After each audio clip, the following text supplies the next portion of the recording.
É porque daí vai acabar o programa. Não. Uma em especial não é muito recomendável. Não. Achei que era aquela lista toda. Não. Se tu vai começar a listar, acaba o programa.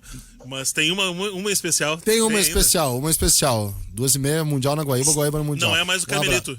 Não é mais o Carmelito. Carmelito é pra coisa do passado. Tá bom. Tchau pra vocês. Tchau. Carmelito é coisa do passado. Oi. Carlos, que papo é esse que o Pfeiffer vai tirar férias agora, tia?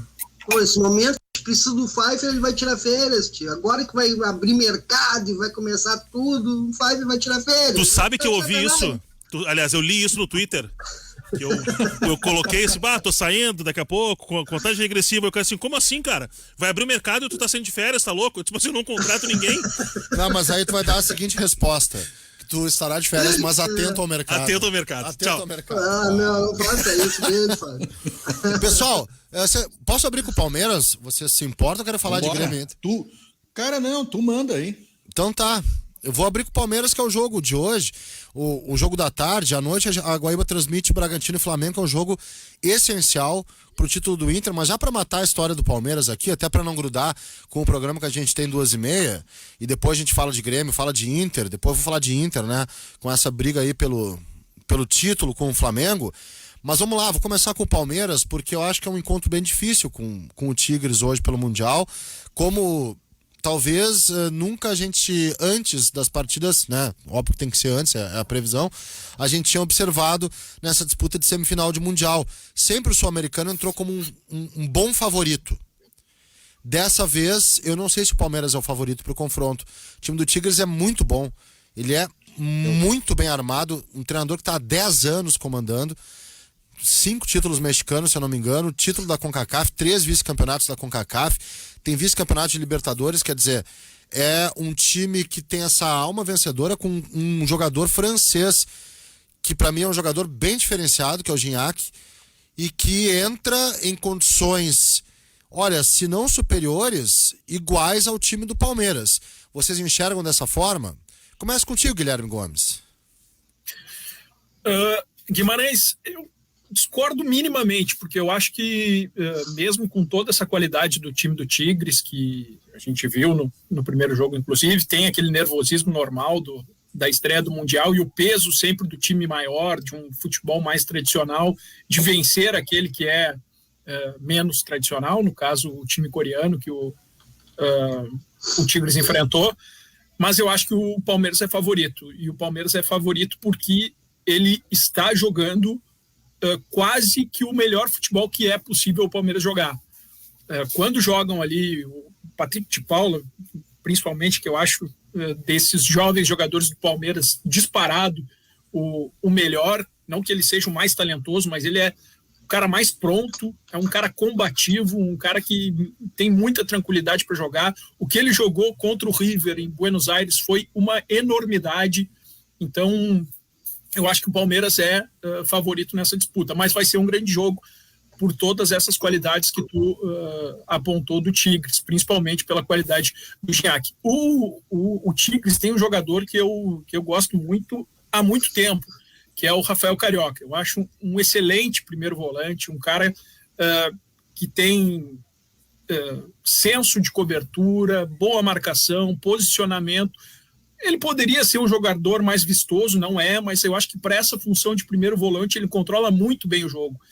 Acho que é inclusive um jogador que faz falta no Grêmio e que o Inter tem hoje com o Rodrigo Dourado, que recuperou a sua capacidade, não plenamente, mas é um cara que voltou ainda mais consciente da posição que ele ocupa no campo, né? E eu acho essa posição de primeiro volante muito boa. Então citei Patrick de Paula de um lado, Rafael Carioca de outro, acho que são peças importantes nessa disputa, mas eu não tiro o favoritismo do Palmeiras em função dessa qualidade técnica melhor que tem no seu elenco. Mano. Assim, eu vi os jogos alguns jogos do Tigres, aí a final também da CONCACAF lá, e é um time que tem muita qualidade, né? Os jogadores são realmente muitos jogadores bons, mas às vezes desligam assim em campo, assim. Mas eu acho que o Palmeiras não vai passar pelo Tigres, tá? É um palpite, que eu acho que dessa vez, até porque teve uma cobrança do próprio torcida, né, que o Tigres ganhava o campeonato mexicano, mas não conseguia ir para o Mundial, né, e dessa vez eles conseguiram ir, eles batiam na trave e não iam. Então eu acho que eles vão encarar, vai ser um jogo diferente, não vai ser igual estiveram com o time sul-coreano, e eu acho que o Palmeiras vai ter que suar sangue para passar hoje, né?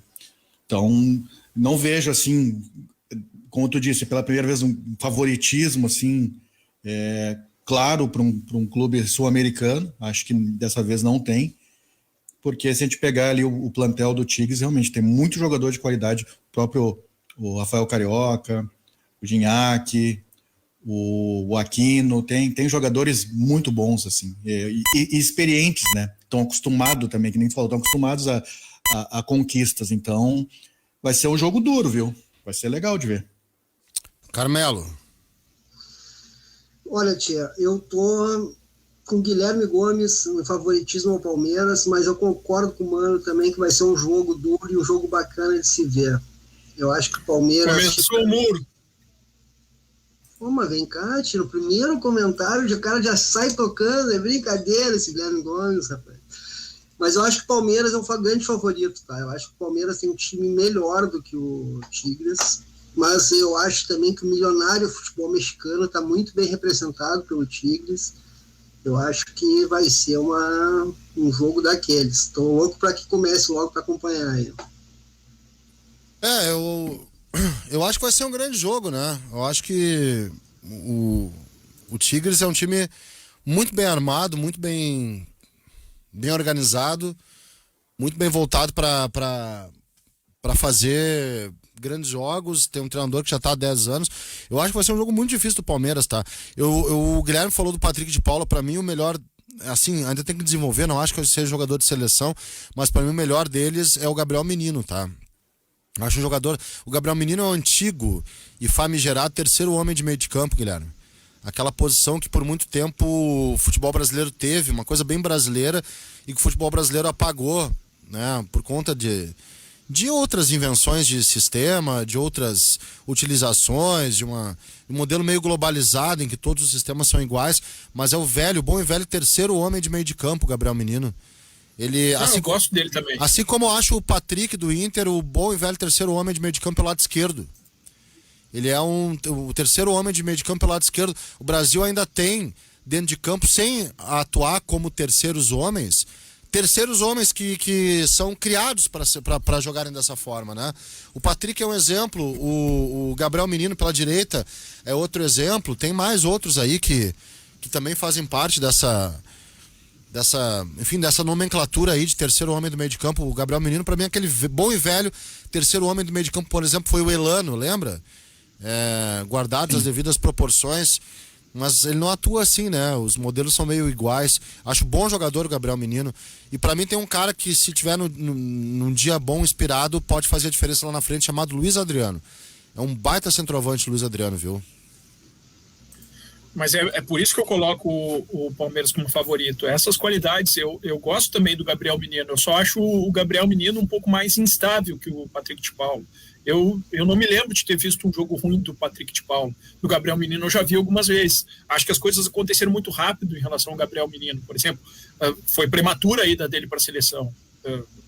Havia, ainda mais como lateral direito, acho que mexeu um pouco com ele. Mexe com a cabeça de todo jovem atleta ir para a seleção assim de surpresa. Então, o Gabriel Menino eu acho mais talentoso, mas ainda mais instável em relação ao Patrick de Paula. Eu não vi jogo ruim do Patrick de Paula, mas em função disso que tu falou, o Rony também vive uma excelente fase, se fizer um bom jogo, desequilibra. O Luiz Adriano é um cara fora de série, do nível superior ao Gignac, na posição de centroavante. Então, por esses detalhes, eu coloco o Palmeiras como favorito, apesar de gostar muito de ver o Tigres jogar e da estrutura do Tigres, né? E é um time que também não se desfaz da bola, gosta do jogo bem jogado.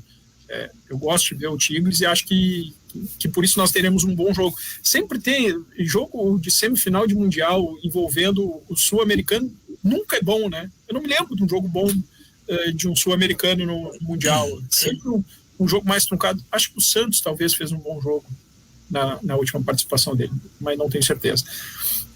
Então, essas características fazem com que a gente não possa ter certeza de um grande jogo, mas a qualidade técnica do Palmeiras eu acho que pode desequilibrar sim. Luiz Adriano é um deles. É isso aí. Então, às 2h30... Fale. Não, sou eu que estou voltando no retorno de alguém. Então, às 2h30 é uma boa oportunidade para vocês estarem conosco, ouvindo a gente, porque vai ser imperdível, tá? Eu, Bruno Gutierrez e Luiz Magno. Sim, Luiz Magno estará aqui depois do almoço de domingo, do tradicional almoço de domingo. Que time é esse, rapaz? Que time é esse, Jesus? Não, é uma doideira, né? Tu podia estar presente aqui. Tu muito deu banda com Gutierrez e Bruno Ravazoli na Cidade de Baixo, né? Porque o Bruno era solteiro, óbvio, né? Tu podia claro estar que aqui. Sim, meus amigos próximos. É verdade. Na época sem pandemia, espero, né? Sim. Sem pandemia, sem pandemia. Não. Responsabilidade. Não. Sem pandemia, mas também sem muita responsabilidade, vamos combinar, né? Uma coisa... Você era sem pandemia, obviamente, mas também não tinha muita responsabilidade em algumas coisas, né? Não vamos também nos enganar aqui. Bons tempos aqueles, várias vezes passava por ali, estavam os três assim, dando uma banda. Esse time aí não poderia andar nas ruas de Doha, né? Porque lá não pode... Não, na rua, né? Nas ruas de Doha não, mas nas ruas de outras cidades seriam bem-vindos. Bom, gurizada, convido vocês a assistirem o jogo, a acompanhar o jogo com a gente, tá? 2h30, o Guaíba no Mundial aqui, com o Bruno comandando e a gente debatendo o jogo aqui. Vamos trocar para a dupla Grenal, então. Já falamos aí essa expectativa. Pessoal, vou começar com o Mano, que é o colorado aí da mesa, tá? Tem essa expectativa, mano, desse duelo com o Flamengo pelo título brasileiro, tá?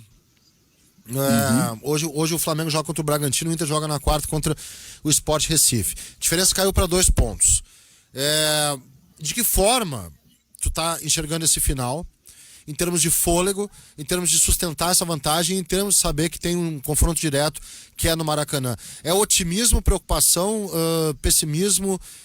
De que forma tá encarando isso? É tudo ao mesmo tempo, entendeu? Não tem... cara, porque assim, a verdade que os colorados, alguns não gostam de dizer, é que a gente achou, quando foi trocado o treinador, que o campeonato tinha acabado pro Inter. Ia brigar ali por um G6, e no começo, né, logo na troca, é o que estava se confirmando, né? Aí vieram as 2 eliminações das Copas, e aí veio aquele jogo contra o Atlético Mineiro, que o pessoal disse que o Inter virou a chave no jogo contra o Boca. Eu discordo. Para mim, o jogo que virou a chave foi contra o Atlético Mineiro, aquele empate no Mineirão, no final, com o gol do Peglo, que deu a injeção de ânimo para o time, né, acreditar em alguma coisa ainda nessa temporada de 2020, né? E a partir dali o Inter ganhou do Boca lá na Bombonera e teve essa sequência de vitórias, algumas vitórias acidentais, tipo a do Botafogo, foi uma vitória num jogo muito ruim, contra o próprio Ceará lá, o primeiro tempo foi horroroso, depois no segundo tempo conseguiu ganhar, mas algumas vitórias emblemáticas, como a do São Paulo, onde o Inter fez um jogo perfeito, né, e goleou o São Paulo no Morumbi. E o Grenal, né, cara? O Grenal e o Bragantino, que foi um jogo bem difícil. E ali, cara, né, a gente começa a acreditar. Opa, dá para voltar a acreditar de novo, porque nessa final, né, reta final de Brasileiro, o que interessa é o resultado. É o resultado. E o Inter joga pelo resultado. Não se importa e nem tem que se importar nesse momento de jogar bem. E o Abel conseguiu dar uma confiança para esse grupo aí, cara, que fazia tempo que eu não via, porque em outros tempos, quando o Inter tomava um gol num Grenal, por exemplo, o Inter tomou gol no Grenal com 30 minutos do segundo tempo. O normal seria o time se abater e perder o jogo, né? E aquele jogo não, cara. Aquele jogo os caras, eles acreditavam que dava para empatar. E quando empatou, eu pensei que o Inter ia se acomodar, porque o empate naquele momento não era ruim, e o Abel falou isso na comemoração do primeiro gol. Só que os jogadores, eles acreditavam que podiam ganhar, mesmo no final, e conseguiram ganhar. Então, isso é uma mudança de postura, de comportamento, de grupo, o que me faz ter otimismo para chegar ao título. Mas para chegar ao título, o Inter vai precisar ganhar os 2 próximos jogos. Eu acho que o Abel, nesse jogo contra o Atlético Paranaense, ele focou exatamente nisso. Não perder, manter uma vantagem de 2 pontos e não perder para a confiança continuar lá em cima, e fazer esses 2 jogos contra o Sport e contra o Vasco, esperando um tropeço do Flamengo, que vai pegar Bragantino hoje, né? E vai pegar o Corinthians. E se acontecer esse tropeço, o Inter coloca uma mão na taça. Essa é a verdade. Vai para o Maracanã precisando de um empate para ser campeão, praticamente. Eu acho que o Inter é um time que mentaliza muito bem o jogo. A capacidade de competição do Inter é o que mais me chama a atenção. Queria te ouvir, Carmelito. Eu concordo contigo, Carlos, concordo também com o Mano. Eu acho que o jogo de hoje, que a Guaíba vai transmitir hoje de noite do Flamengo, é um jogo decisivo para a gente ter uma noção melhor de como é que vai ser o campeonato. Eu temo que o Internacional não consiga... 9 vitórias seguidas é uma coisa fantástica, é uma coisa fora do comum, é uma coisa que a gente nunca tinha visto no Campeonato Brasileiro. Eu acho muito difícil o Inter conseguir manter esse desempenho até o final. E eu acho já que o Inter começa a sentir o desgaste, mesmo jogando uma partida por semana, da competição. O que eu falo desgaste? Falo desgaste mental e físico. A gente já vê alguns jogadores fundamentais do Inter começarem a ter um rendimento inferior do que estavam tendo durante as 9 vitórias. Eu sei que o Guilherme Gomes vai discordar de tudo que eu estou falando, mas não tem problema, é assim mesmo que funciona o troço. Tá? Mas eu acho assim, eu acho que o Inter pode ser campeão, obviamente que pode, mas vai depender muito do jogo de hoje do Flamengo. Para mim, um jogo fundamental para saber até onde o Flamengo pode chegar também. Guilherme. Eu considero o Inter com o título bem encaminhado, não por consequência das 9 vitórias e a dificuldade de repetir isso a partir de agora. Eu tô vendo o Gabriel, a impressão minha aí, Gabriel Reis entrando no debate. Sim, Nossa, agora sim. Tá funcionando da seguinte forma, ó. Os caras que são bruxos, que me mandam recado, que estão ouvindo, tô tocando pra dentro do programa. Hoje é freestyle. Lembra da era freestyle, Carmelito? Que a gente se olhava, era freestyle. Hoje é freestyle, ó. Quem for assim, ó, com carteirinha de sócio do Poste Bola, tipo o Gabriel, e tiver ouvindo, manda recado pra mim que eu tô colocando vocês pra dentro, vão falar no programa também. Tipo, sei lá, Dilon Camilo, essa turma toda. Fala aí, ô Guilherme. Seguindo, eu acho que o Inter encontrou o equilíbrio não só a partir dessas 9 vitórias, mas, por exemplo, o jogo contra o Atlético Paranaense era um jogo muito difícil. O Atlético Paranaense vinha em ascensão. O Inter não fez a melhor partida dos últimos tempos, mas também não correu grandes riscos. Teve bola na trave contra, mas teve bola na trave a favor. Se o Inter ganhasse, o jogo não seria nenhum absurdo. Então, eu acho que daqui até o final do campeonato, o Inter e o Flamengo vão manter o mesmo nível. O Inter não vai fazer uma sequência de vitórias como fez as 9, mas também o Flamengo não vai encaminhar uma sequência de vitórias.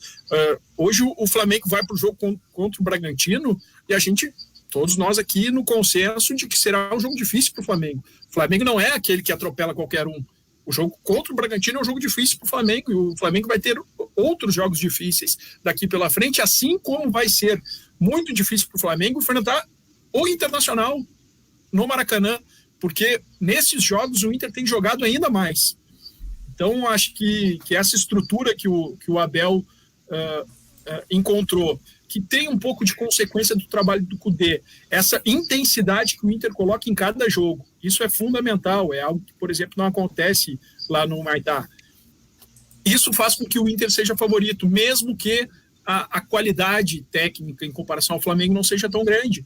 Mas o Inter tem um time para jogar até o final do campeonato, tem uma reposição, acho que não pode abrir mão, por exemplo, do Thiago Galhardo nesse momento, mesmo que ele seja nesta atual conjuntura reserva, né, do Yuri Alberto ou de um segundo atacante que em velocidade, mas tem condições, tem fôlego, tem capacidade, tem principalmente algo que é fundamental neste momento, confiança. O Inter está com a confiança lá em cima, e isso coloca o Inter como o favorito deste Campeonato Brasileiro. Eu assim, dos meus R$20 que tenho na carteira agora, 18 eu aposto no Internacional. É uma boa aposta. Ô, Gabriel, tudo bom? Opa, eu tô aqui nesse programa, Carlos, como sempre, só para escutar e aprender com vocês, viu? Mas quando eu vi o Guilherme Gomes ali, o Carmelito Bifano, eu não me aguentei, eu tive que te mandar ali, que programa maravilhoso, principalmente depois daquela explanação sobre as saídas e passeios da Cidade Baixa e Bonfim. Eu rapidamente me identifiquei, mas foi só para isso que eu entrei. Agora tu fica aí. Agora eu tô esperando mais gente. Quem é da parceria, manda recado pra mim que eu tô colocando pra dentro do programa. Não tem problema nenhum. Deixa eu só mandar um beijo pro Gabriel, que é nosso ídolo aí, cara. O cara Vocês. Deus livre, mora no nosso coração. Fala no singular aí, Carmelito. Fala no singular, que eu também singular. tenho fortes divergências com o Gabriel. Fortíssimas divergências com o Gabriel. Ô, Gabriel, tirando agora sério, tirando o gremismo de lado, assim, numa análise mais crua, se tu conseguir, assim, porque o cara quando é muito fanático, é meio difícil, né? Mas como é que tá enxergando essa reta final pro Inter? Tu acha que vai uma perspectiva pro torcedor colorado otimista? O Flamengo vai conseguir ultrapassar? O Inter tá mesmo com tudo para ganhar o campeonato? Porque a diferença é de 2 pontos, é uma disputa, né? Eu acho que o jogo-chave é contra o Vasco da Gama no Rio de Janeiro. Porque o Vasco da Gama está numa situação bem delicada. Claro, tem o confronto que vai decidir, que vai definir muita coisa também entre Bragantino e Flamengo, mas eu acho que o Flamengo supera esse adversário.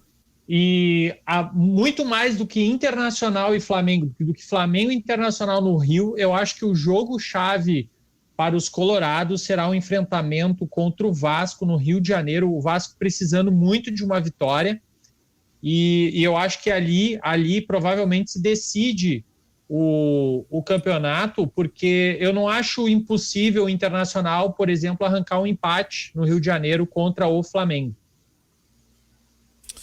Tu acha que esse confronto direto, tu acha que o jogo-chave mesmo é outro, porque pode acontecer do Flamengo tropeçar e o Inter aí fica com a obrigação de vencer? Isso. Eu enxergo mais nervosismo no jogo contra o Vasco da Gama, pela sequência de jogos que vem, e eu enxergo o jogo contra o Vasco da Gama mais decisivo, mais importante, com muito mais pressão do que o próprio jogo contra o Flamengo no Rio de Janeiro. Eu acho que se o Internacional vencer Sport e vencer o Vasco da Gama, o cara que vai jogar sob pressão e contando com vitórias do Flamengo também, óbvio, o elenco que jogará sob pressão e precisando muito do resultado é o Flamengo. E eu acho que mentalmente o Abel Braga conseguiu isso. Ele conseguiu esse equilíbrio emocional e esse equilíbrio mental dos atletas. Então, eu vejo o Internacional com mais chances de conquista do que o Flamengo, se superar o Vasco da Gama. O segredo é essa inteligência emocional que o Inter tem, né, Carmelo? É isso aí. Agora só vale lembrar uma coisa, tá? O jogo contra o Sport cresceu em importância, tá? O Sport está lutando contra o rebaixamento e não tem jogo fácil nessa reta final. A não ser se tu pegar um time que já abandonou tudo, assim, eu não vejo neste momento alguém, até porque... Só o Botafogo. Infelizmente, meu time do Rio de Janeiro foi pro saco de novo, né, cara? E tô preocupado que não volte nunca mais, cara, porque a confusão é muito grande no Botafogo, né, cara? A incompetência é algo. Mas o mental do Inter realmente, nesses jogos até agora, teve um alto nível. A minha preocupação é com a maratona que o Inter vem fazendo em alto nível de atenção, de mental e de tudo mais. Eu ainda tenho uma certa desconfiança de que daqui um pouquinho vem o resultado negativo e o troço possa degringolar. Eu vejo o Flamengo vindo de uma série agora, que começou contra o Grêmio, bastante segura, com um time bastante motivado para conquistar o título, o bicampeonato. E também tenho aquela minha desconfiança bairrista de que na hora do vamos ver contra times do eixo, a gente sempre tem que ter uma preocupação maior, né? Vou dar aqui o meu parecer, tá? Para mim o jogo-chave é o confronto direto. O Flamengo também entrou num nível mental muito melhor do que ele estava atuando antes. Ele me parece mais, embora eu não ache um grande trabalho do Rogério Ceni, e aconteceu uma discussão com o Gabigol, etc., mas o nível mental do Flamengo parece que entrou nos eixos. E a qualidade também, né, Carlos? A qualidade é maior que a do Inter, né? Não, tem melhores jogadores. O Flamengo é o time que tem os melhores jogadores do Brasil, tá? Mas a questão mental, em que pese a questão tática também do Flamengo não tenha sido assim tão em dia, mas a questão mental, ela é fundamental nesse momento de reta final. E o Flamengo também passou a mentalizar o jogo, passou a entender que o componente mental era importante e está acontecendo. Especialmente jogadores que são experientes, como Felipe Luiz, como Arrascaeta, como Everton Ribeiro. Isso pode fazer a diferença. Eu acho que vai ser uma briga até o fim, viu? E o que define para mim é o confronto direto. Mas o Flamengo, eu aponto um problema que o Inter não tem. O sistema defensivo do Flamengo não tem a estrutura que hoje o Internacional tem, mesmo perdendo o Moledo. Eu acho que o Inter é um time mais seguro defensivamente. E o Flamengo troca constantemente seus jogadores de defesa, né, seus zagueiros principalmente, e nenhum deles assim fazendo um campeonato em que a gente possa colocar entre os jogadores que estarão lá na lista do Bola de Prata, né? E o Inter, ao contrário, eu acho muito sólido. O Inter faz qualquer partida com possibilidade de vitória e sem chance de ser derrotado de uma forma constrangedora, como já aconteceu com o Flamengo recentemente. Em função dessa estruturação, o Inter é mais sólido hoje, perde em qualidade técnica, sem dúvida nenhuma, mas tem uma solidez, uma possibilidade de enfrentamento com os grandes adversários de maneira mais consolidada. Eu acho que essas novas vitórias foram fundamentais, mas não só isso. O trabalho que foi feito de dar solidez para o Inter deu muito resultado. E a solidez não é uma solidez apenas do campo, né? É uma solidez estrutural, como um clube, como instituição, né? E isso faz diferença nessa reta final. Só para destacar, tá? O Flamengo sofreu 43 gols, né, em 34 jogos, tá? Entre os 8 primeiros, ele é o que tem a pior defesa, como o Guilherme estava lembrando. Depois tá vem jogando o Atlético, com um Arão improvisado na defesa, né? Exato. Depois vem o Atlético, que a gente viu o que está acontecendo com o Atlético, com 42 gols sofridos. Eu acho que isso também é um bom elemento para se dar um rumo até o final do campeonato. É que o Flamengo, o Rogério Ceni colocou a ideia de botar todos os melhores jogadores entre os 11, né? E abdicou de um volante. Então ele joga com o Diego hoje de volante, até que hoje não vai jogar porque está machucado, né? E deslocou o Arão para a defesa, mesmo tendo um zagueiro disponível para jogar. Ele não coloca o zagueiro, ele coloca o Arão. Então é para encaixar todo mundo. Por enquanto está dando certo, né? Vamos ver. Eu gostaria só de lembrar uma coisa, tá? Como bem lembrou meu padrinho, meu irmão padrinho, meu Dindo, José Augusto Duco. Zé Augusto? Faz Moledo. Zé Augusto, exatamente. Grande Zé Augusto. A falta que faz Moledo, tá? O Lucas tá jogando muito bem e tal, e tem dado algumas rateadas, que é normal para um jogador que não vinha com uma sequência tão grande, um jogador também que é jovem, mas Moledo faz falta nesse momento, nessa reta final de Brasileiro. É muita imposição física o Moledo, né? Não, e casado totalmente com a dupla com o Cuesta, né? São jogadores que se completam no meu entendimento. Pessoal, vou dar mas agora eu acho que o... Vai, Gabriel. Oi, desculpa. É que eu tenho uma pausa para fazer, mas vai, toca. O curioso desse crescimento do Internacional se deu também muito que eu acho que é o central de uma equipe, que é o meio-campo, né? Esse crescimento do Dourado, do Patrick e do Edenilson, né? Como tá jogando bola esse trio, né? Impressionante. Verdade. O Dourado voltou melhor ainda. A gente continua esse debate logo depois daquele intervalo comercial, meu caro Sérgio Wagner. Uma pausa aí para um cafezinho e a gente já volta com o Posse de Bola. Volta com o Posse de Bola, 1h mais 44 minutos. Vou ler alguns recados aqui para o nosso quórum. Recado aqui do Beto Ganso. Gabriel, menino é mais mídia que futebol. Falei do Jean-Pierre quando vocês acharam um absurdo trocá-lo por Veiga, Lucas e Scarpa. Para com essa mania de colocarem a opinião de vocês dizendo que ela é de todos os colorados. Essa mania de quem se acha. Tá dando um pau geral na gente aqui, o seu Beto Ganso. Que é que participa sempre com a gente. Vou convidar o Beto Ganso com o Dilon Camilo para o debate. O Marcelo do Antônio de Carvalho. Hoje, eu sou colorado e hoje vou torcer pro Tigres no Mundial. E também vou torcer pro Bragantino. É o Marcelo do Antônio de Carvalho. Valeu, Marcelo. O que pode atrapalhar o Palmeiras hoje, além da responsabilidade de ganhar, é o desgaste físico para jogar o Mundial. O Palmeiras não fez um bom jogo contra o Santos. Douglas de Novo Hamburgo. Deixa eu ver mais aqui. Esse aqui ainda é do Concentração. Não gosto do trabalho do Renato, não gosto da sua arrogância e sua petulância.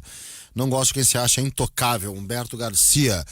Pois bem, só para seguir na linha do Internacional, tá? Vocês estavam falando aí de crescimento de jogador e da escalação do Abel e do modo com que o Inter entra nos jogos. Eu acho o seguinte, eu acho que o Abel achou um esquema, achou uma escalação, isso é fundamental para ter continuidade, viu? E a continuidade dá confiança e aumenta essa mentalidade de entrar nos jogos e jogar como o Inter joga. Mas também tem uma outra coisa. A parte física do Inter é muito boa. Carmelo falou que daqui a pouco o Inter pode sentir. Será? Tem indício disso, Carmelito? Porque eu não sei se eu enxergo indício disso. Eu continuo vendo o Inter muito bem fisicamente, viu?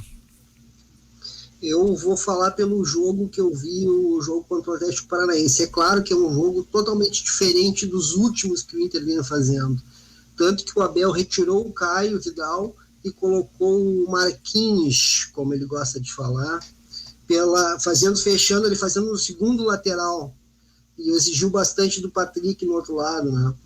Mas eu vejo assim, que alguns jogadores já começam a baixar o seu rendimento físico em relação aos jogos que passaram. Isso não quer dizer que de uma semana de descanso os caras não possam recuperar isso, entende? Mas é uma coisa que me preocupa. Por quê? Porque assim, essa temporada é a temporada mais louca da história do futebol mundial de todos os tempos. Vou dizer mais ainda, nem os preparadores físicos com milhões de anos de trabalho, como o Cristiano Nunes, do Internacional, que é um excelente preparador físico, ele nunca tinha vivido isso.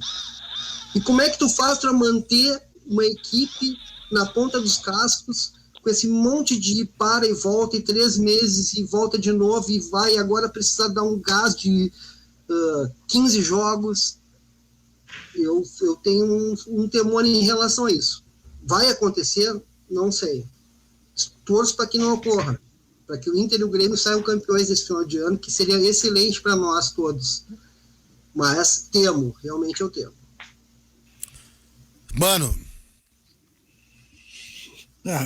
Eu concordo com o Carmelito. Eu acho que existe já o desgaste do final da temporada 2020, né? A gente vê o Patrick, por exemplo, que é o melhor jogador do Inter no campeonato, que ele já está bem desgastado e ele tem cansado cada vez mais cedo, né? No início do segundo tempo ele já está bem desgastado e o Inter depende muito dele. O Abel, ele achou um modo de jogar e ele vai permanecer, tenho certeza que vai permanecer com essa ideia, e alguns jogos ele vai trocar, tipo, a troca do Marcos Guilherme, a torcida do Inter às vezes não gosta, né, cara? Mas a troca do Marcos Guilherme para esse último jogo, ela teve um porquê, né? O Abner foi o melhor jogador no jogo contra o Flamengo, fez um dos gols, inclusive, foi o melhor jogador do Atlético Paranaense. Então ele queria que essa jogada não saísse, porque é uma jogada forte dele. Então ele colocou o Marcos Guilherme exatamente para anular, né, essa jogada forte com o Abner. E conseguiu. O Marcos Guilherme não jogou nada? Não jogou nada. Mano, só para acrescentar, o Marcos Guilherme, ex-jogador do Atlético Paranaense. Sim. Se tem um lugar que faz diferença jogar, é no Atlético Paranaense, é na Arena da Baixada. Sim, por todas as particularidades, gramado, sintético e tudo. Então, assim, pro torcedor, assim, o cara não atacou, o cara não fez uma jogada de gol, o cara não produziu, mas a questão que ele foi colocado em campo para eliminar o Abner, e o Abner não jogou. Essa é a verdade. Então, assim, a gente tem que compreender essas escolhas do Abel nesse momento. E eu acho que vai continuar sendo assim nos próximos 4 jogos. Ele vai ver cada adversário e vai tentar escalar a partir de cada adversário. Mudanças mínimas, mas que a gente vai verificar e a gente vai entender isso dentro do jogo. Então, a torcida vai ter que ter paciência, cara. Essa é a verdade. O problema é que 41 anos sem o título brasileiro causa um peso gigantesco pro torcedor, pro clube, pros jogadores, pra comissão técnica. Então, trabalhar com esse peso nas costas, com esse fardo, não é fácil. Tu continua cinéfilo? Eu acho que o Mano tocou. Eu ia mudar de assunto totalmente, depois eu falo com o Mano sobre cinema. Continua cinéfilo, né, ô Mano? Continuou. Tá, depois a gente vai falar um pouquinho disso, tá? Fala, Guilherme. O Mano é um fudólogo, viu? Só pra deixar bem claro, o Mano é um fudólogo. Um grande conhecedor de filmes. Que mais? Deu uma lista interminável. E até esse cara já viu, cara. É um monstro. Já viu? Como assim? Eu já contei aí, Guimarães. Já contei no programa, hein? Eu não lembro disso. Já. Não, repete, agora a gente quer saber.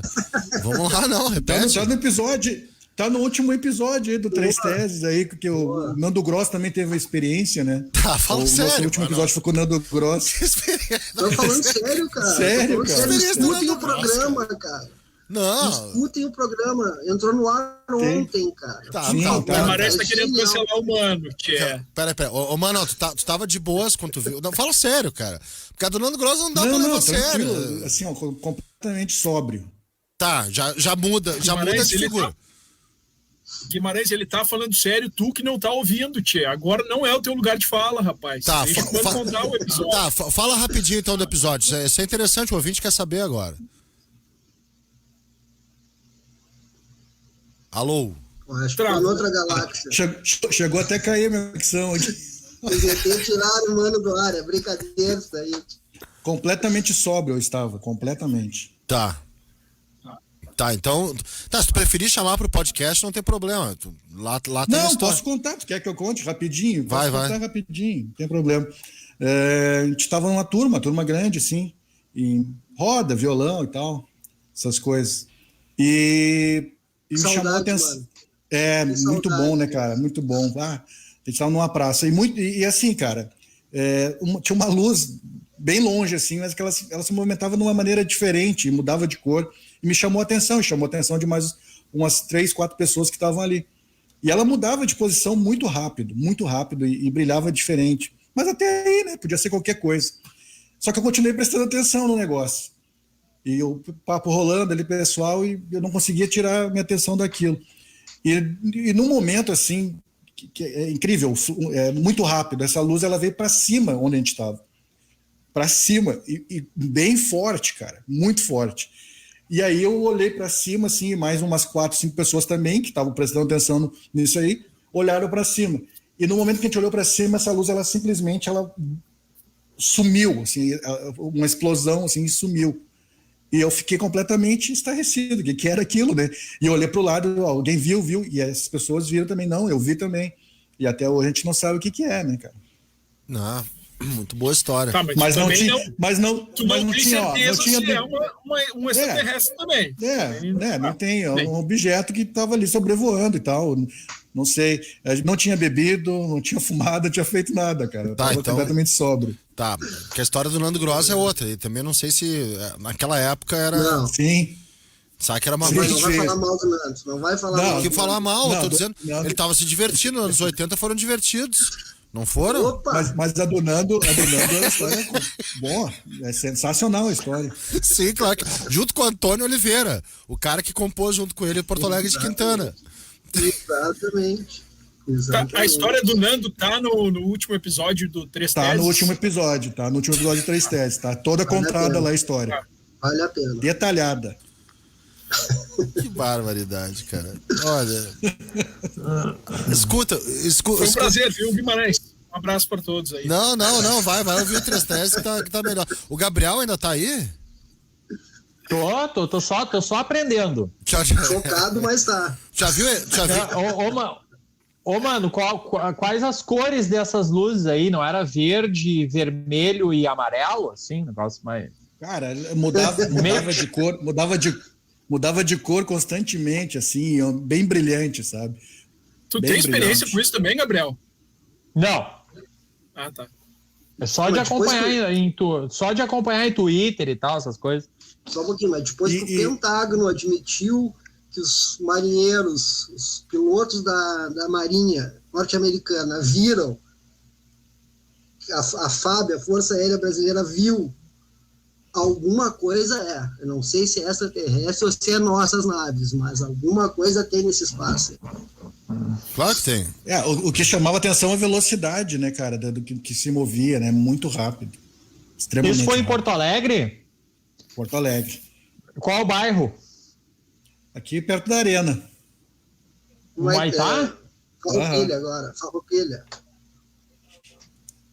Vila Boa, Farrapos. Vila Farrapos. Bairro Liberdade. Que coisa séria isso. Mas, enfim, um momento de descontração dentro das nossas análises sobre futebol aqui no poste-bola. A gente já vai falar sobre o Grêmio, tá? O Piccoli de Sapucaia, boa tarde. Vocês não acham que se o Flamengo ganhar hoje vai ficar muito difícil segurar até o final do campeonato? O Flamengo, se ganhar hoje, tem um jogo a mais, né? Mas, sem dúvida alguma, pressiona mais o Inter pro jogo contra o Sport, né, pessoal? Sim, assume a liderança, né? Porque os Já dois... chega a quarta ou terceira vitória consecutiva, daí já começa a pressionar também.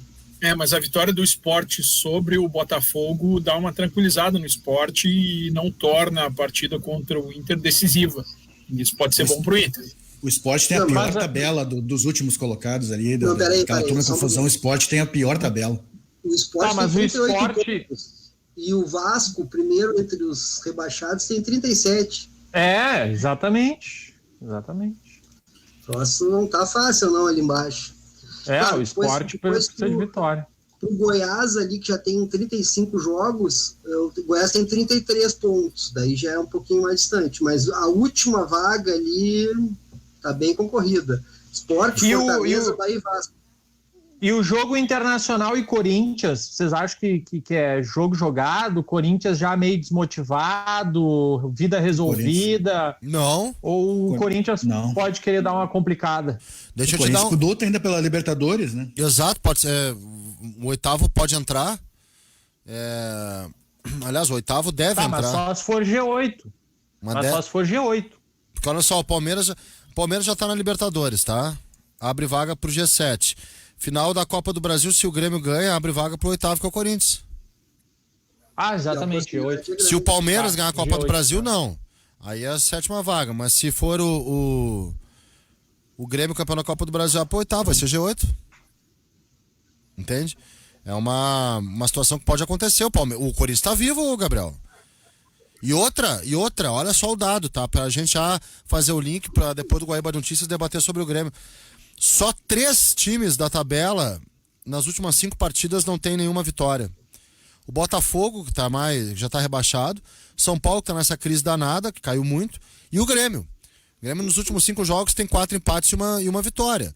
Tropeça de novo. Olha, o Corinthians pode passar o Grêmio. O Corinthians não tá morto, não. O Corinthians quer Libertadores. Assim como o Bragantino, que hoje enfrenta o Flamengo. O Bragantino também tá encostando. E tem um confronto direto com o Grêmio também, né? Eu só gostaria de dar uma letrinha sobre o Fluminense de Odair Hellmann, que vem de 4 vitórias e um empate. Marcão.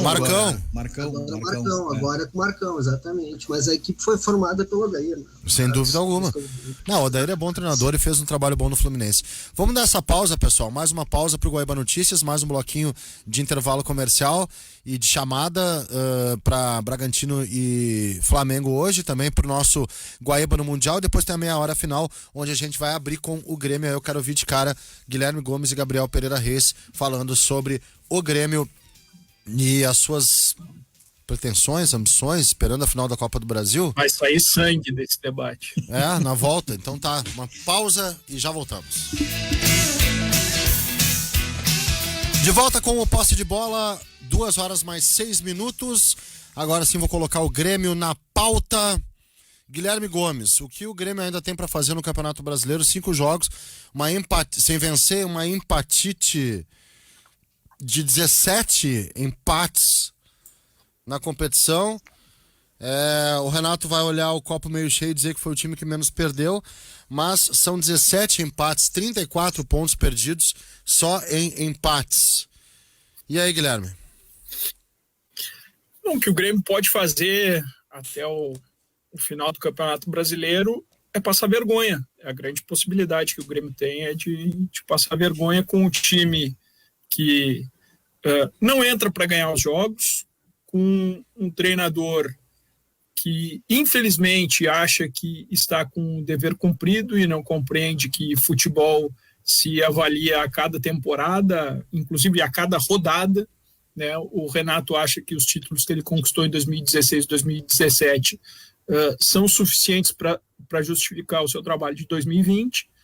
Uma direção de futebol que, olha, poucas vezes eu vi tão inoperante e que terceiriza o trabalho de gestão de futebol para o treinador, e um presidente que tem grandes méritos, mas que sofre de uma acomodação profunda em função da ausência de uma oposição organizada e estruturada.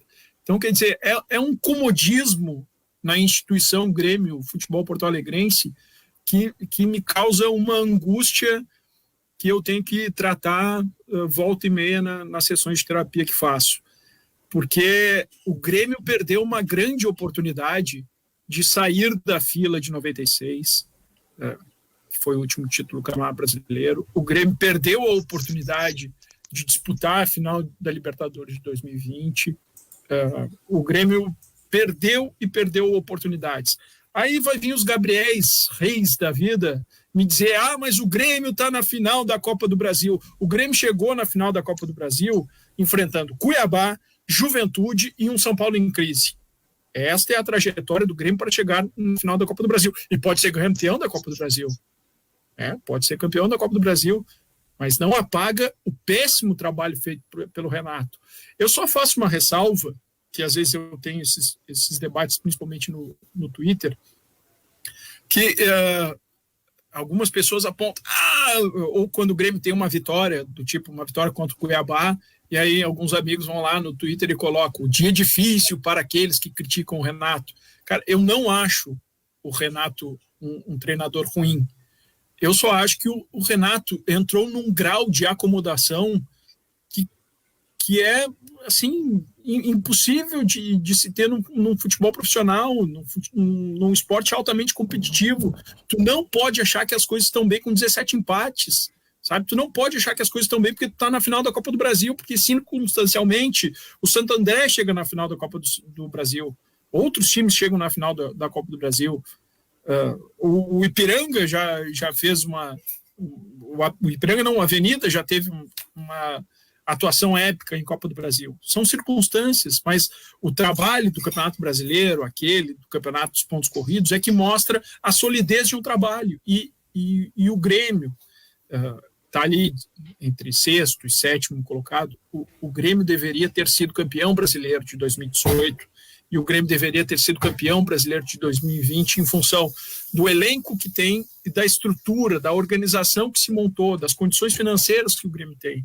O Grêmio passou pelo momento da pandemia com estabilidade financeira, não teve crise, vendeu jogador, vendeu o Everton Cebolinha, sabe? Teve condições de dar estrutura, de tirar o melhor de cada jogador, mas não consegue fazer isso em função de um nível de acomodação que é absolutamente lamentável num esporte competitivo como o futebol.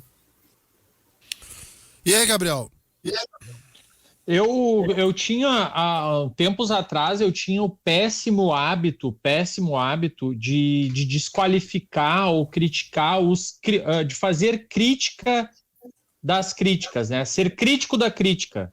E isso eu acho terrível, porque discordar é algo salutar, é algo possível, e eu não quero me tornar essa pessoa, esse ser crítico da crítica. Teve um determinado momento da minha vida que eu me arrependo de perseguir, entre aspas, não sei se foi bem isso, alguns jornalistas até do Rio Grande do Sul, inclusive colaborando por essa onda de ódio contra jornalistas, né? Eu não faço mais isso. Eu acho isso totalmente errado. Eu acho que isso não contribui para o debate, não contribui para o diálogo. Repito, me arrependo de ter feito isso em determinado momento. Quando ele foi demitido aí de um certo grupo de comunicação, me senti mal por isso, porque eu acho que contribuí para aquilo. Mas, enfim, o Guilherme Gomes, ele é um cara muito inteligente, ele tem uma capacidade de análise e de percepção, não só do futebol, mas do mundo de diversas coisas que me inveja. Eu entendo perfeitamente as críticas dele ao futebol do Grêmio, ao atual momento da direção, dessa zona de conforto que se entrou, tanto direção como comissão técnica, mas vamos contextualizar. Antes de 2016, o que se cobrava do nosso clube era a falta de disputa por grandes conquistas. O que se cobrava antes de 2016 era um Grêmio forte e sempre disputando contra os grandes e sempre chegando. Ou quando chegava, não erguia, não vencia. Eu acho impossível ser campeão todos os anos, eu acho impossível chegar a todas as finais todos os anos. Mas também acho que tem erros. Eu acho que é impossível achar e ver a normalidade nessa sequência de empates. Eu lá contra o Fortaleza, analisando o contexto daquele jogo, eu vi com bons olhos aquele empate. Mas, claro, não esperava que em seguida viriam outros empates e assim prejudicando a campanha do Grêmio no Campeonato Brasileiro, que é muito aquém daquilo que a gente sabe que esse elenco pode entregar, né? Entendo também essa análise do Guilherme Gomes, que é um cara que eu tenho como ídolo, sobre os adversários que o Grêmio enfrentou na Copa do Brasil, mas o Grêmio não escolheu os adversários, foram os adversários, foi o que se apresentou diante dos sorteios, e o Grêmio foi passando. E a crise no São Paulo se gerou depois da caída para o Grêmio. Eu acho que o Grêmio foi um fator nessa crise do São Paulo. Mas, enfim, o São Paulo não é pauta aqui. Eu acho, sim, que o Grêmio tem problemas. Eu acho que o Renato tem problemas, inclusive, em escolhas, né? Alguns atletas ali que se repetem nas substituições e até mesmo nas escalações. A gente sabe que não dá um retorno, não dá o resultado, e o Renato ele é um sujeito que, por vezes, é teimoso, e essa teimosia acaba que prejudicando o trabalho dele, né? A minha esperança para este final para essa final de temporada, porque não é final de ano, né? O ano já acabou, estamos num novo ano, eu aposto tudo no Campeonato Brasileiro, e acho que o Grêmio precisa, sim, de correções profundas no elenco, e concordo com o Guilherme de que a falta de uma oposição, não aquela oposição que destrói, mas aquela oposição que traz para o diálogo reflexões. Essa eu acho importante. Aquela oposição ao dialogar, ao contrapor, expõe situações que estão prejudicando o clube, mas que não tem o intuito de destruir, mas de construir. Não só no campo do futebol, eu acho esse tipo de oposição muito importante para uma sociedade como um todo. A oposição que vai para o diálogo, para construir, é positiva, é salutar. E eu acho, sim, eu estou surpreendendo aqui o Guilherme, porque estou concordando, dando o meu ponto de vista, mas concordando em várias questões, em vários pontos que ele trouxe.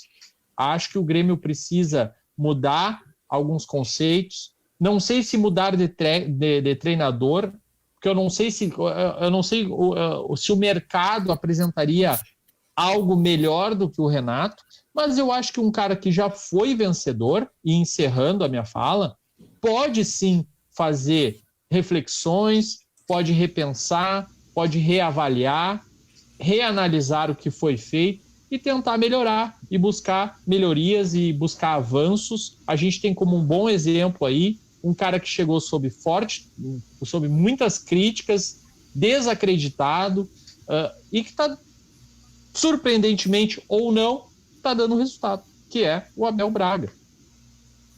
E aí, Carmelo? Eu até acho que o Renato... rapidinho, Guimarães, desculpa. Eu até acho que o Renato seria capaz de remontar um trabalho, refazer um trabalho, continuar no Grêmio. A minha pergunta é o seguinte: quem cobra o Renato para fazer a reflexão? Não há quem cobre o Renato minimamente sobre as más partidas que o Grêmio faz. Então o Renato acha que hoje o Grêmio não está tão bem em função da arbitragem, e ninguém cobra o Renato por causa disso. Então, assim, eu gostaria de ver o Renato se reinventando no Grêmio, mas para isso precisaria haver um nível de cobrança, uma exigência do seu trabalho que não existe no Grêmio. Eu acho o seguinte sobre o Grêmio, tá? Eu acho que o Guilherme está certo. Ô, Guilherme, baixa aí para o sanduíche, por favor. Obrigado. Eu acho que o Grêmio precisa realmente de alguém que cobre mais. Vamos voltar um pouquinho, tá? Para mim, o Grêmio este ano teve diversos problemas pontuais importantíssimos, como é o caso do Jean-Pierre.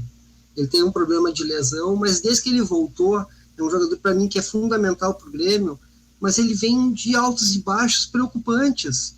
Ele vem de problemas extra-campo e de problemas dentro de campo que não dão segurança que ele vai ser o jogador que o Grêmio precisa. Além disso, eu dizia que o grupo do Grêmio era bom para enfrentar o brasileiro, e pelos resultados não é ruim, porque olha onde é que o Grêmio está. Eu acho que o grupo realmente, como o Gabriel lembrou, precisa de mudanças. Tá? Mas, fundamentalmente, eu acho que tem que ter alguém que auxilie o Renato na comunicação, no lidar com o grupo, A minha preocupação é, Renato conseguiria fazer isso? Um cara que a gente sabe que já está desde 2016, ele é o gerente de futebol do Grêmio.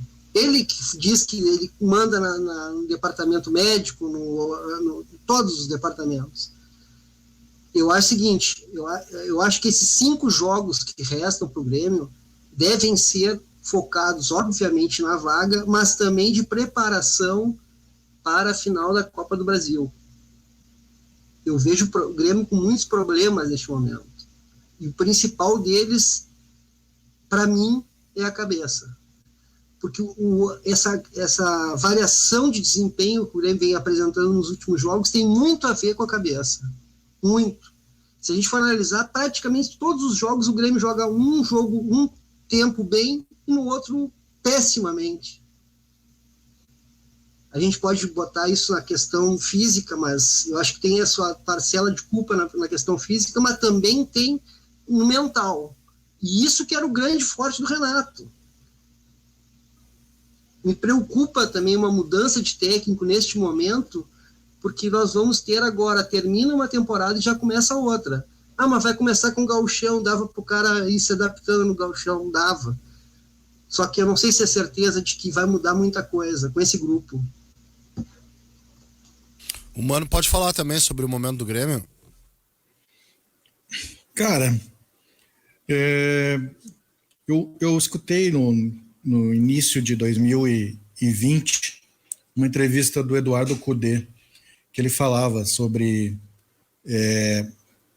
ser treinador, e aí uma das respostas que ele deu, perguntava para ele se ele acreditava no trabalho de longo prazo. Ele disse que sim, que acreditava, claro, mas que ele disse que a vida útil do treinador no time era de...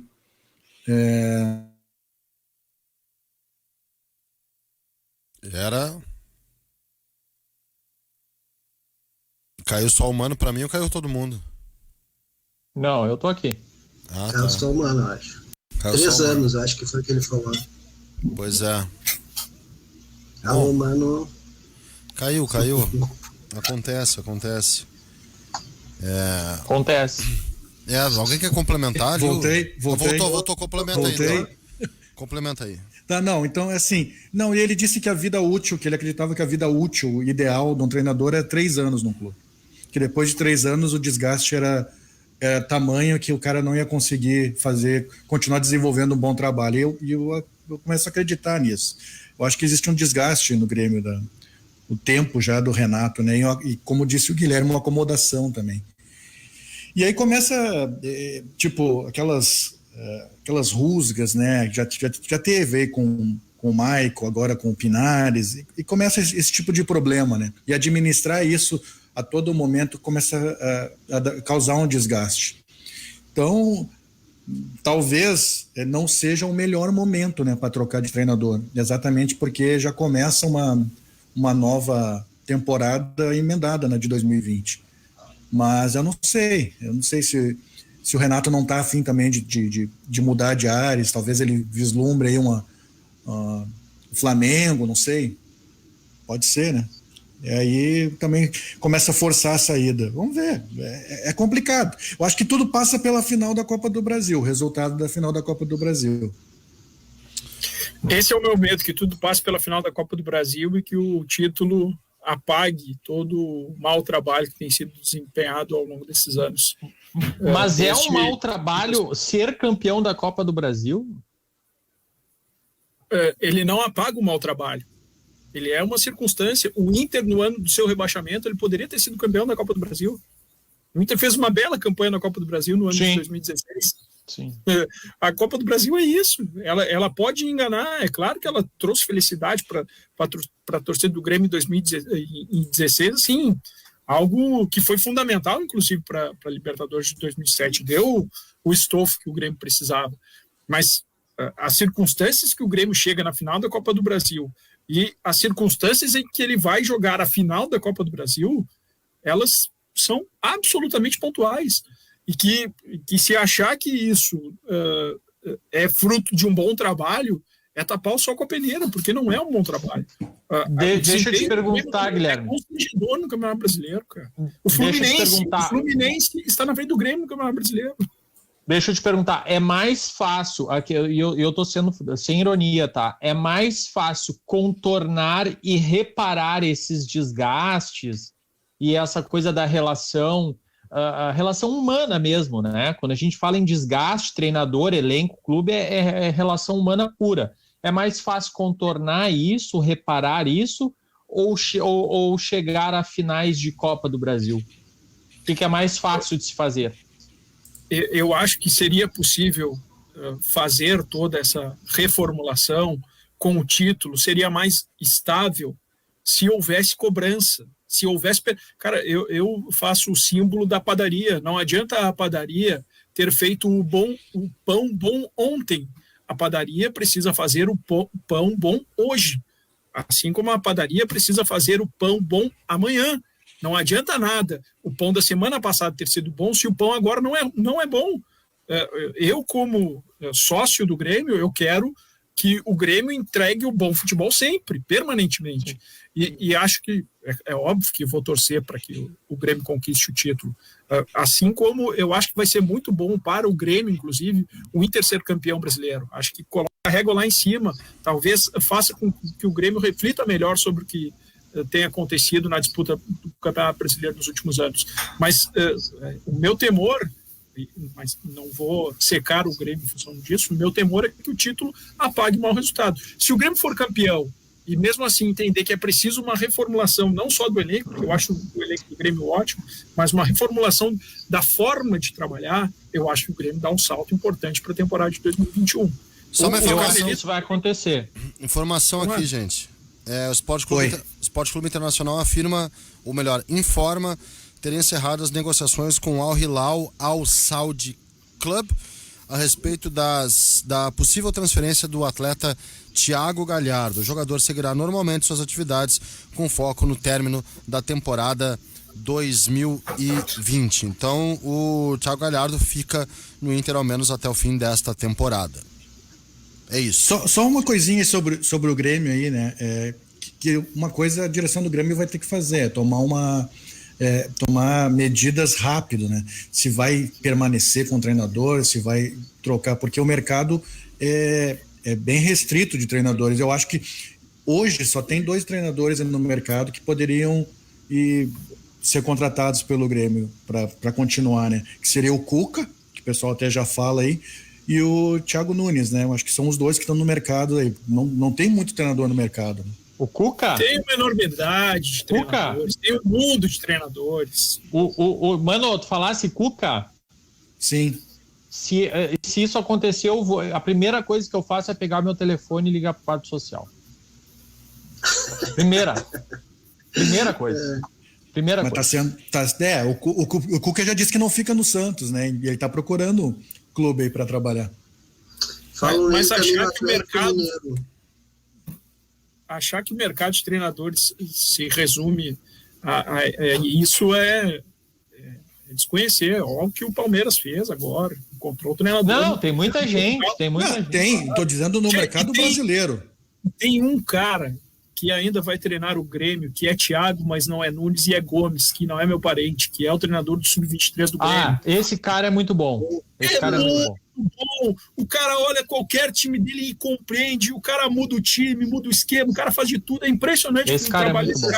O Grêmio não pode perder Thiago Gomes. Se não for como é bom encerrar um programa concordando com Guilherme Gomes. Guimarães, tem uma coisa que assim, me angustia, várias angústias em relação ao Grêmio, para vocês verem que não é brinquedo, mas o Carmelito falou do Jean-Pierre. Se tem um cara que não é culpado da instabilidade do Jean-Pierre, é o Jean-Pierre. O Jean-Pierre, os caras têm que entender que cada indivíduo é um indivíduo e tratar o indivíduo a partir da sua individualidade. Não é possível que o Grêmio vai queimar o Jean-Pierre assim, em praça pública, como tem feito. Não é possível. O Renato queima o Jean-Pierre, a torcida do Grêmio, a mais fiel, queimou o Jean-Pierre. A direção não dá estrutura para o Jean-Pierre. O cara quase perdeu o pai, o cara teve Covid. Pelo amor de Deus, acolham o rapaz. É isso que estão falando agora no BBB. Acolham quem tem uma instabilidade emocional, compreendam a juventude do cara. É isso que tem que fazer o Jean-Pierre. Mas passar a mão na cabeça do jogador? O jogador de futebol, ele desde os 12 anos, ele é responsável financeiramente pela sua família, ele não estuda, o seu estudo é precário, o seu conhecimento pessoal, sua evolução como indivíduo é precária. Então, sim, tem que passar a mão na cabeça do jogador, entender que ele é um indivíduo diferente um dos outros. O GPR é diferente do Jeromel, ele pode tratar os dois de forma igualitária. Parabéns por esse discurso, Guilherme. Sabe por quê?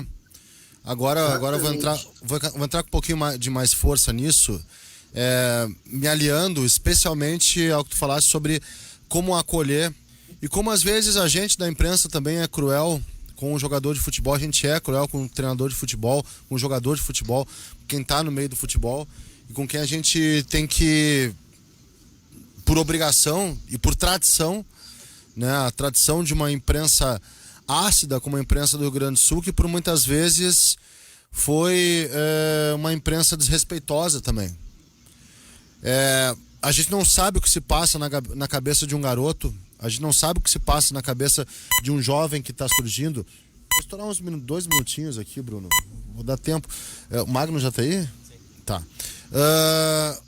De como às vezes a gente é cruel, de como a gente não tem aquilo que a gente adora dizer em rede social, mas que na prática não funciona, que é um negocinho chamado empatia. Na rede social, Exatamente. a gente bota a regra pra tudo que é lado falando sobre empatia, mas na vida é muito difícil ter empatia, muito difícil, falo por mim, é difícil ter empatia, é difícil se posicionar no lugar do outro, acolher e entender as realidades diferentes, é muito difícil, porque o nosso umbigo ele prevalece diante das outras coisas, mas não vamos começar a usar a palavra empatia quando a gente no fundo tá aprendendo ainda a ter empatia, e serve pro futebol também. Muito bom esse discurso, e eu tenho que me despedir de vocês, gente. Deixei vocês falar bastante. Cinema hoje, hein? Só falei mais agora, viu? Deixei vocês falar bastante hoje. Faltou a gente falar do cinema. Então. Faltou, num outro a gente fala de cinema. Quando tiver Domingão Guaíba, a gente fala de cinema. Boa. Daí. Um abraço, gente. Não falar de cinema, mas falar de ET hoje, rapaz. Mas... Vou te convidar, Guimarães, pra gente fazer um podcast do 3 Testes sobre cinema brasileiro. Isso. E bom podcast. Eu tô dentro. Convido o Magno também, né? Eu ia dizer, o Magno é o cara. E bota uma censura. Novelas.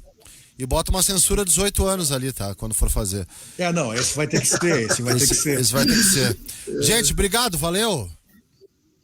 Carmelito e Gabriel, amo discordar de vocês, viu? Um beijo no coração de vocês dois. Foi um prazer. Obrigado, Guimarães, por esse programa maravilhoso. Eu adoro participar de programas com o Carmelo e principalmente com o Guilherme Gomes, que é um ídolo. E eu concordo com tudo sobre o GPR. Eu só para deixar bem claro, também concordo e foi justamente o que eu levantei. O Grêmio precisa cuidar do GPR. Precisa, porque é uma Manda peça pro rara. Beira-Rio. Não precisa. Manda pro Beira-Rio que tá tudo feito. Não. Um abraço. Um abraço, gente. Tchau. Valeu, gurizada. Vem aí, Guaíba no Mundial, Mundial na Guaíba. Acabo de ver o roteiro do Bruno Ravazoli. Mundial na Guaíba, Guaíba no Mundial. Com o Sérgio Wagner na mesa de áudio, com o Rafael Baldez na central e com a produção